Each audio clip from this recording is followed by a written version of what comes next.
روشن فکر کے معزز سامعین، آج ہم جس شخصیت کی بات کرنے جا رہے ہیں وہ ایک ایسی عظیم شخصیت ہے کہ جن کا نام نامی سونے کے پانی سے بھی لکھا جائے تو کم نہیں ہے۔ یقیناً جب آپ ان کا تعارف سن لیں گے تو آپ کو علم ہو جائے گا۔ وہ ایسی شخصیت ہے کہ جب بھی اپنا سفر شروع کرتے تو وہ رسول اللہ صلی اللہ علیہ وسلم کی قبر اطہر پر آتے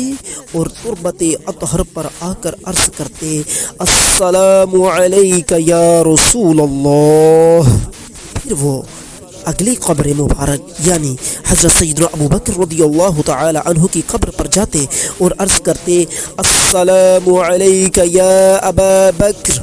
پھر وہ اگلی قبر پر آتے یعنی کہ خلیفہ ثانی حضرت سیدنا عمر فاروق رضی اللہ تعالی عنہ کی قبر پر آتے اور ان سے عرض کرتے، السلام علیک یا ابتاه۔ ہمارے معزز سامعین، میں نے اشارہ دے دیا ہے کہ آج ہم کس عظیم و شان شخصیت کی بات کرنے جا رہے ہیں۔ یقیناً وہ خلیفہ ثانی کے چراغ اور جگمگاتے ستارے سیدنا عبداللہ بن عمر رضی اللہ تعالی عنہ کی بات کرنے جا رہے ہیں۔ انشاءاللہ تعالی آج ان کے اسوہ کاملہ سے آپ کے سامنے کچھ نمونے بیان کیے جائیں گے جن کو سننے کے بعد آپ کا ایمان تازہ ہو جائے گا۔ ہمیں امید ہے اور یقین ہے کہ یقیناً آپ ہمارا ساتھ دیں گے اور ان کے بارے میں اور ان کی زندگی کے بارے میں کچھ خاص باتیں یقیناً آپ سنیں گے اور اپنے ایمان کو تازہ کریں گے۔ ہمارے معزز سامعین، ایک دفعہ حضرت عبداللہ بن عمر رضی اللہ تعالی عنہ کو مچھلی کھانے کی خواہش محسوس ہوئی، لیکن مچھلی موجود نہیں تھی۔ آپ کے گھر والوں نے آپ کے لیے مچھلی کو تلاش کیا، اسے پکایا اور پکا کر آپ کی خدمت میں پیش کر دیا، لیکن قربان جاؤں اسی وقت دروازے پر ایک سائل آیا، اس نے دروازہ کھٹکھٹا دیا۔ حضرت عبداللہ بن عمر نے گھر والوں سے فرمایا، یہ مچھلی سائل کو دے دو۔ ہمارے معزز سامعین، یاد رہے اس مچھلی کے آنے میں، اسے پکانے میں، اسے مہیا کرنے میں، موصول و وصول کرنے میں کافی وقت لگا تھا اور اس کے اوپر آپ کے خاندان نے کافی محنت کی تھی، لیکن دیکھیے کہ کیسا زہد و تقوی ہے کہ اس کے باوجود اس وقت کے عین مچھلی تیار ہو کر آپ کے سامنے آئی اور باہر سائل آ گیا ہے تو آپ نے فرمایا، میری یہ خواہش اللہ کی رضا کے لیے اس سائل پر قربان ہے، لہذا مچھلی سائل کو دے دی جائے۔ لیکن ہمارے معزز سامعین، گھر والے آئے، انہوں نے کہا کہ آپ کو اللہ کی قسم ہے، آپ مچھلی کھائیے، بہت عرصے کے بعد مچھلی آپ کے سامنے آئی ہے، لہذا ہم سائل کو کوئی اور چیز دے کر راضی کر لیتے ہیں اور آپ مچھلی کو تناول فرمائیے۔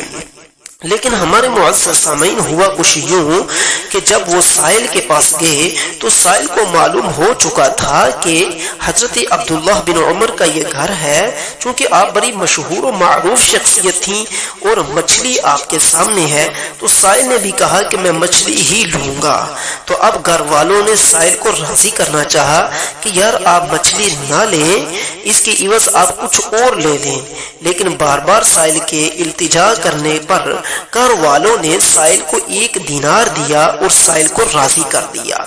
سائل جب 1 دینار لے کر راضی ہو گیا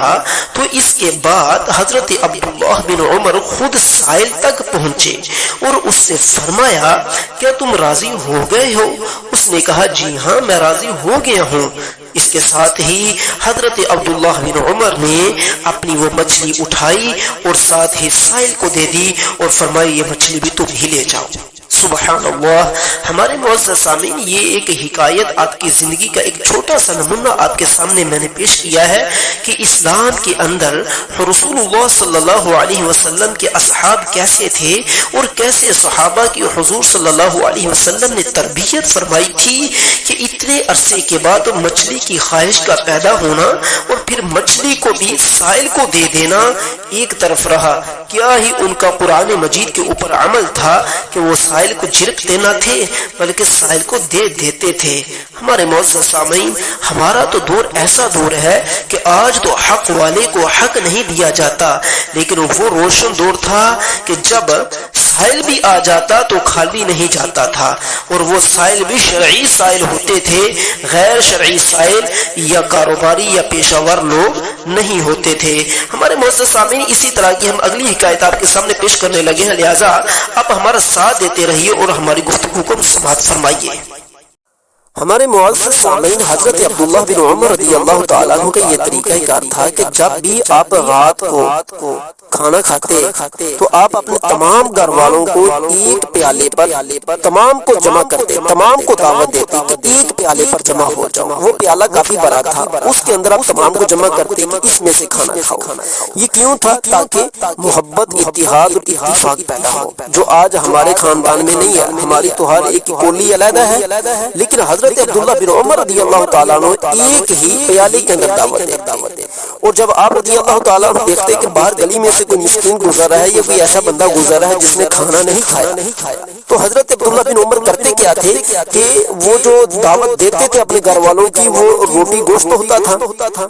آپ اپنے حصے کی روٹی لیتے اور اپنے حصے کا گوشت لیتے اور اس کو رکھ کر لے جاتے اس مسکین کے پاس، اور جا کر اس مسکین کو کہتے لے خدا تیرا بھلا کرے، یہ کھا لے۔ تو آپ اس مسکین کو کھلا کر واپس آتے، یعنی کہ اپنا حصہ اس مسکین کو کھلا دیتے۔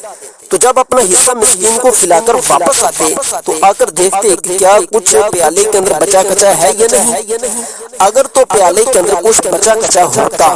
تو آپ رضی اللہ تعالیٰ عنہ سرکار اسے خود کھا لیتے، اگر نہ ہوتا تو آپ سو جاتے، حتیٰ کہ صبح اس حالت میں کرتے کہ آپ روزہ دار ہوتے تھے۔ حضرت عبداللہ بن عمر رضی اللہ تعالیٰ عنہ اکثر روزہ دار ہوتے تھے، لیکن آپ فرماتے تھے کہ حالت سفر میں روزہ نہ رکھنا یہ زیادہ بہتر ہے۔ آپ فرمایا کرتے تھے کہ حالت سفر میں روزہ نہ رکھنا زیادہ بہتر ہے، لہذا جو لوگ سفر کی حالت میں آپ کے ساتھ ہوا کرتے تھے نا، آپ ان سے بھی یہی فرماتے تھے کہ یہ روزہ نہ رکھو، سفر کی حالت میں اللہ تعالیٰ نے تمہیں اختیار عطا فرمایا ہے۔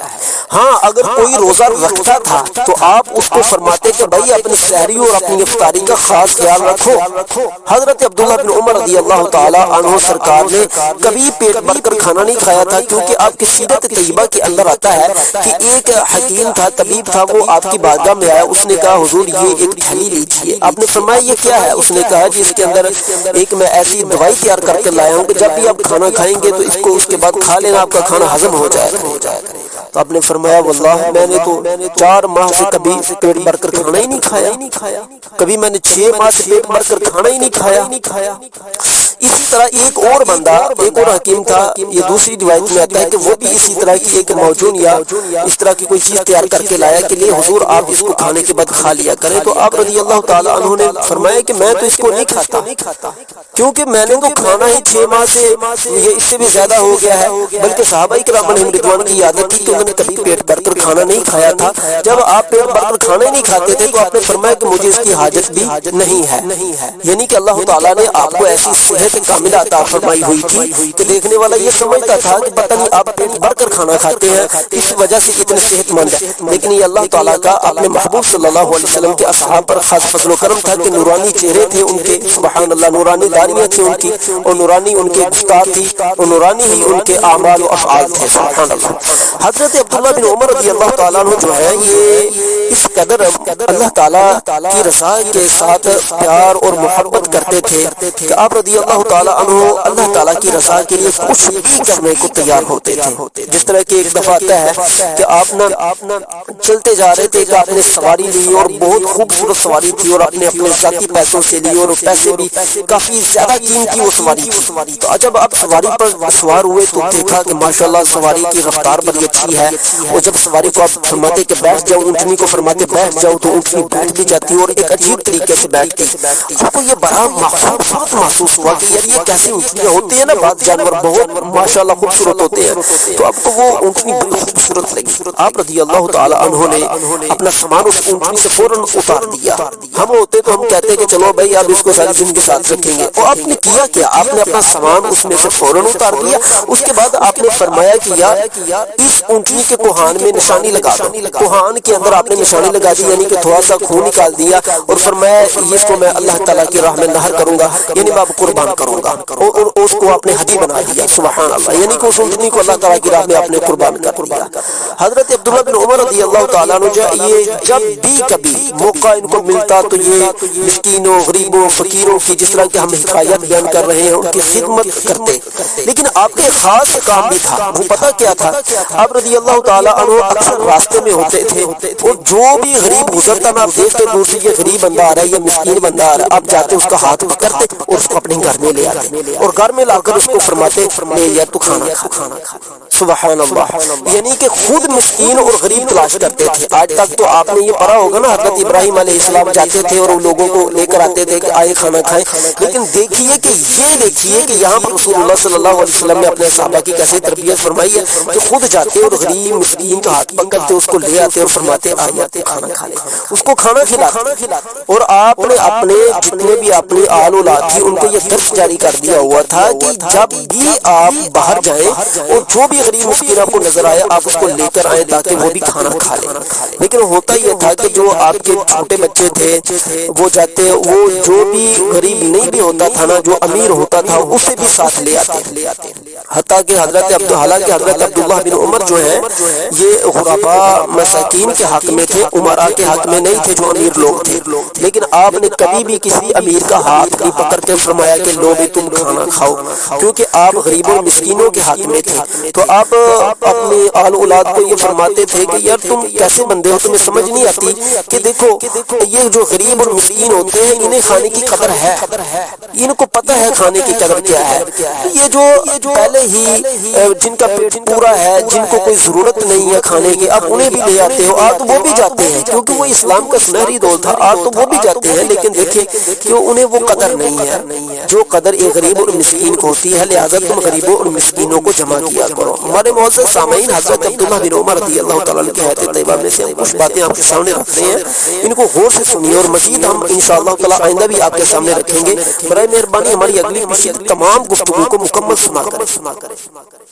حضرت عبداللہ بن عمر رضی اللہ تعالیٰ عنہ سرکار کا ایک غلام تھا، آپ نے وہ غلام جو ہے اپنی والدہ کے اوپر وقف کر رکھا تھا، یعنی کیا کہ غلام کو یہ حکم تھا کہ تم میری والدہ کے لیے وقف ہو۔ غلام جو محنت کرتا وہ لا کر آپ کی والدہ کی خدمت کرتا تھا اور آپ اسے حصہ نہیں لیتے۔ ایک دفعہ حضرت عبداللہ بن عمر اپنے غلام کے ساتھ، اسی غلام کے ساتھ تھے جو والدہ کے لیے وقف کیا گیا تھا، لیکن بازار میں جب آپ گئے تو آپ نے دیکھا کہ ایک بکری فروخت ہو رہی ہے۔ حضرت عبداللہ بن عمر رضی اللہ تعالیٰ عنہ نے دیکھا بکری دودھ دینے والی ہے، آپ نے غلام سے فرمایا کہ بکری کو خرید لو۔ غلام نے بکری کو خرید لیا، اور خریدنے کے بعد لوگوں کو معلوم تھا اور بالخصوص غلاموں کو بھی معلوم تھا کہ حضرت عبداللہ بن عمر جو ہے یہ بکری کے دودھ سے روزہ افطار کرنا پسند کرتے ہیں۔ ہمارے معزز سامعین، یہاں سے یہ بھی بات ثابت ہوگی کہ روزہ فقط یہ جو کھجور سے ہی افطار کرنا، جو کھجور سے ہی افطار کرنا یہ ضروری نہیں ہے، اگر کوئی جس کے پاس جو میسر اسے کر سکتا ہے، لیکن حضرت عبداللہ بن عمر کو روزہ دودھ سے افطار کرنا پسند تھا، تو انہوں نے کیا کیا کہ اس بکری کا دودھ نکالا اور لا کر حضرت عبداللہ بن عمر کی بارگاہ میں رکھا۔ حضرت عبداللہ بن عمر رضی اللہ تعالیٰ عنہ نے جب دیکھا کہ وہ دودھ تو میرے غلام کا ہے، یعنی غلام کے پیسوں سے خریدی ہوئی بکری کا ہے، تو آپ رضی اللہ تعالیٰ عنہ نے فرمایا اسے اٹھا لو کیونکہ مجھے اس کی حاجت نہیں، کیونکہ یہ تو میرے اس غلام کا جو میں نے اپنی والدہ کے لیے فروخت اپنا وقف کر رکھا ہے اس سے ہے، تو میں اسے نہیں پی سکتا۔ یعنی کہ بات کرنے کا مقصد یہاں پر معزز سامعین یہ ہے کہ آپ کو بتانا یہ ہے کہ ہم کہتے ہیں کہ کوئی نہیں بھائی کا ہے تو کیا ہوا، میرا بھائی لگتا ہے میں کھا لوں، وہ میرا ماموں کا بیٹا لگتا ہے تو اس کا حصہ میں کھا لوں، بھائی یہ سب اسلام کے اندر جائز نہیں، حرام ہے۔ آپ سب کے پر لازم ہے، جس طرح کہ حضرت عبداللہ بن عمر کی اس حکایت سے آپ کو معلوم ہوا کہ ایسا کرنا جائز نہیں ہے کہ بندہ اپنی والدہ کا ہی بھی حصہ کھا لے۔ لہذا ہمیں چاہیے کہ ہم اسلام کے اصولوں پر چلیں اور اپنی زندگی کو اسلامی بنائیں، کیونکہ حضرت عبداللہ بن عمر رضی اللہ تعالیٰ عنہ کا غلاموں کے ساتھ بھی بہت کمال کا حسن خلق تھا، آپ کا بہت ہی اعلیٰ اخلاق تھا۔ آپ نے بہت زیادہ غلام اپنی زندگی میں آزاد فرمائے۔ آپ کے غلام آزاد کرنے کا طریقہ کار یہ تھا کہ جب بھی آپ دیکھتے ہیں نا کسی غلام کو کہ وہ نماز میں زیادہ مشغول ہے یا وہ مسجد کے ساتھ زیادہ پیار کرتا ہے، اللہ اس کے رسول کا ذکر زیادہ کرتا ہے، تو آپ کو اس کا آزاد کر دیتے تھے۔ حتیٰ کہ کسی نے آپ کو ایک دفعہ کہا کہ حضور آپ جو غلام آزاد کرتے ہو نا وہ آپ کو دھوکہ دیتے ہیں، تو وہ دھوکہ اس طرح دیتے ہیں کہ وہ اللہ رسول کے نام آپ کے سامنے لیتے ہیں اور آپ سمجھتے ہو کہ یہ متقی ہیں، پرہیزگار ہو چکے ہیں، لہٰذا ان کو آزاد کر دیا جائے۔ تو آپ نے فرمایا کہ اگر ہمیں کوئی اللہ اس کے رسول کے نام پر دھوکہ دے گا تو ہم دھوکہ کھا لیں گے، کیونکہ وجہ یہ ہے کہ ہم اللہ اس کے رسول کے نام پر کھا رہے ہیں، لہٰذا ہم غلام آزاد کر دیں گے۔ یعنی کہ یہ آپ کا اعلیٰ قسم کا زہد و تقویٰ اور امت مسلمہ کے لیے ایک پیغام ہے کہ اللہ اس کے رسول کی طرف جو بندہ جھکتا ہے، نام لیتا ہے، اس کے لیے اتنی ہی زیادہ آسانی پیدا کی جائے۔ ہمارے معزز سامعین، حضرت عبداللہ بن عمر وہ شخصیت ہیں جن کی خیرات کے بارے میں آپ نے سن لیا کہ آپ کیسے کیسے اللہ کی راہ میں خیرات کرتے تھے۔ حضرت نافع سے روایت ہے، آپ فرماتے ہیں کہ ایک دفعہ حضرت عبداللہ بن عمر علیل ہو گئے، یعنی بیمار ہوئے، تو ہم آپ کے لیے 6 درہم کی عوض 6 یا 7 انگور خرید کر لائے۔ جب ہم آپ کے لیے انگور خرید کر لائے تو اسی وقت اللہ تعالیٰ کی کرنی کے دروازے کے باہر سائل نے دستخط دی، تو سائل آیا تو حضرت عبداللہ بن عمر نے فرمایا کہ یہ سائل کو دے دو۔ سبحان اللہ۔ لیکن جس چیز سے حضرت عبداللہ بن عمر چاہتے تھے یا اس کو لیتے تھے، آپ کے شاگرد، آپ کے قربا اس کو برکت سمجھتے تھے۔ تو حضرت نافع فرماتے ہیں کہ ہم نے ان انگوروں کو بعد میں سائل کو پیسے دے کر خرید لیے تھے۔ حضرت عبداللہ بن عمر رضی اللہ تعالیٰ عنہ کا یہ طریقہ کار تھا کہ آپ ایک دفعہ رستے میں جا رہے تھے، آپ کو ایک کھجور ملی، آپ نے اس کھجور کو لیا، اس کو دانتوں سے 2 ٹکڑے کر دیے، ایک آپ نے ٹکڑا خود رکھا لیا اور ایک رکھ لیا، اور جو ٹکڑا رکھا تھا اس کو آپ نے ایک مسکین کو دے دیا۔ یعنی کہ اپنے پیٹ کی یا اپنے بھوک کی کوئی پرواہ نہیں، صرف پرواہ ہے تو امت رسول اللہ صلی اللہ علیہ وسلم کی ہے۔ آج ہم لوگ مسلمان ہیں، لیکن اس کے باوجود ہمارے ہاتھوں پر کوئی اسلام قبول نہیں کرتا، بلکہ ہم مسلمانوں کو بھی بگاڑ دیتے ہیں۔ اس کی وجوہات کیا ہیں؟ یہی وجوہات ہے کہ آج ہمارے اندر ایثار، ہمدردی، بھائی چارہ، اتحاد، لوگوں کو کھانا کھلانا سب ختم ہو گیا ہے۔ بس اپنی اپنی پڑی ہوئی ہے، رشتہ دار ہو جو بھی ہو، بس اپنی اپنی پڑی ہوئی ہے۔ اچھا ہمارے معزز سامعین، یہ اتنا ہی کافی نہیں بلکہ حضرت ابو جعفر القاری فرماتے ہیں کہ حضرت عبداللہ بن عمر رضی اللہ تعالیٰ عنہ کا سخاوت کا یہ عالم تھا کہ آپ رضی اللہ تعالیٰ عنہ ایک دفعہ مکے سے مدینہ شریف کی طرف جا رہے تھے، تو میں بھی ساتھ تھا، تو آپ کے پاس ایک سرید کا پیالہ تھا۔ آپ جب وقت ہوتا کھانے کا تو آپ کے ساتھ جو آپ کے بیٹے ہوتے یا آپ کے قریبی لوگ تھے یا جو بھی کوئی آپ کے ساتھ ہوتا، آپ انہیں فرماتے کہ اس پیالے سے کھا لو، یعنی کہ اس سرید سے کھاؤ۔ اتنے زیادہ لوگ ہوتے تھے کہ کچھ تو پیالے کے ارد گرد بیٹھے کھا رہے ہیں اور کچھ کھڑے ہو کر کھا رہے ہیں۔ آپ فرماتے ہیں یہ اتنا ہی نہیں بلکہ آپ رضی اللہ تعالیٰ عنہ کے پاس ایک اونٹ تھا، اس اونٹ کے اوپر آپ نے نبیذ بھی لادا ہوا تھا، رکھا ہوا تھا، اور اسی طرح اس پر پانی بھی تھا، اس پر ستو بھی تھے، چونکہ اہل عرب جو عرب کا علاقہ وہاں پر گرمی بہت زیادہ پڑتی ہے، تو ستو، پانی، نبیذ، یہ بہت میٹھا ایک شربت بن جاتا ہے اور بہت پرکشش اور توانا اور قوت والا شربت بنتا ہے۔ تو آپ ان سب کو بعد میں فرماتے کہ یہ پی لو، حتیٰ کہ ابو جعفر القاری فرماتے ہیں کہ سب کے سب سیراب ہو جاتے، شکم سیر ہو جاتے اور پورا پیٹ بھر کر کھانا کھا لیتے۔ سبحان اللہ۔ یعنی کہ یہ حضرت عبداللہ بن عمر کی سخاوت کے بارے میں بتایا جا رہا ہے، وگرنہ حضرت عبداللہ بن عمر کی جو حضور صلی اللہ علیہ وسلم سے محبت ہے اس کو بیان کیا جائے تو وہ تو ایک علیحدہ موضوع بن جاتا ہے۔ آج تک آپ لوگوں نے بہت زیادہ قصے سن رکھے ہوں گے، لیکن یار آپ صحابہ کرام علیہم رضوان کی زندگیوں کیوں نہیں پڑھتے؟ کیا اگر آپ پڑھیں گے تو آپ کے اندر کچھ فرق آئے گا۔ دیکھو حضرت عبداللہ بن عمر رضی اللہ تعالیٰ عنہ ہیں کہ حالت سفر میں ہو یا حالت حضر میں ہو، آپ ہر حالت میں لوگوں کی غذائیت کا، سخاوت کا، لوگوں کو دینے کا کس قدر خیال رکھتے ہیں۔ اللہ تعالی ہمیں بھی ان جیسوں کی طریقے پر چلنے کی توفیق عطا فرمائے۔